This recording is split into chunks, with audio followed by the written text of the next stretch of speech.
I'm Pabsy Pabalan, and one of the great things about Washington, D.C. is I can easily bike to my job at the World Bank. Ending poverty by 2030, you think about jobs, healthcare, and ending climate change. But today, I'm meeting José Viegas, an expert who spoke at the Transforming Transportation event, because transportation plays a big role in ending poverty too, getting people to work, school, and doctors all over the world.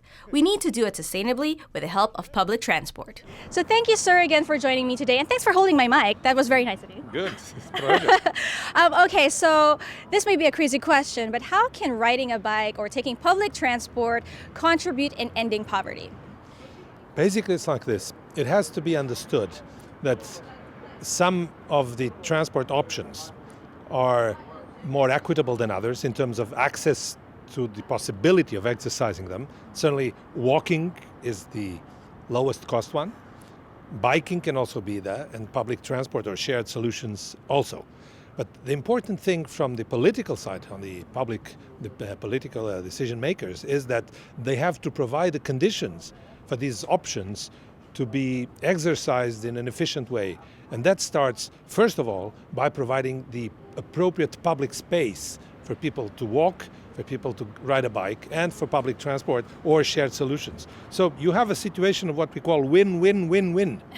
Really. We all like that. Yeah, but it makes possible to exercise a multitude of options in much more balanced ways. And to make this acceptable, we've developed this concept of the shared rides with a level of quality that is very similar, probably better than what people today experience when they drive their own car. Because although they are sharing it, there is such a reduction in vehicle miles that there will be less congestion. So movement will be much more fluid, and they don't have a hassle in finding a parking place. And so it's better for everybody. So we're right here in downtown Washington, D.C., and we can see a lot of cars here, but with only one passenger each. How can we convince people to leave their cars at home and take, say, public transport? Public transport is very nice if you have a direct ride. For many people in large cities, this is simply not possible with the large vehicles that we use. So we started our analysis by saying, what are the quality requirements of the service that would be necessary to take people out of their cars simply because there is a good option available, a good alternative available. And the first thing is no transfers. Then seating place, comfortable.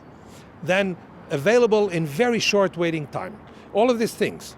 If you put all of those and you say to people, listen, this is something which is available, it even costs less than driving your car, and is so much more efficient for everybody, our expectation is that people will actually try it. So during the holidays, I often go home to the Philippines, and that's very far. How can I contribute in reducing carbon emissions without sacrificing seeing my family? Basically, that's a totally different question. That's about aviation. And in aviation, we already have very high occupancy rates, which is the contrary of what we just said about the single car occupancy. So it's not about filling the airplanes more. Right. It's about improving the technology of the airplanes, but also improving the solutions for using the airspace. I'm working and living in Paris. My family lives in Lisbon. I try to go there 2 or 3 weekends a month.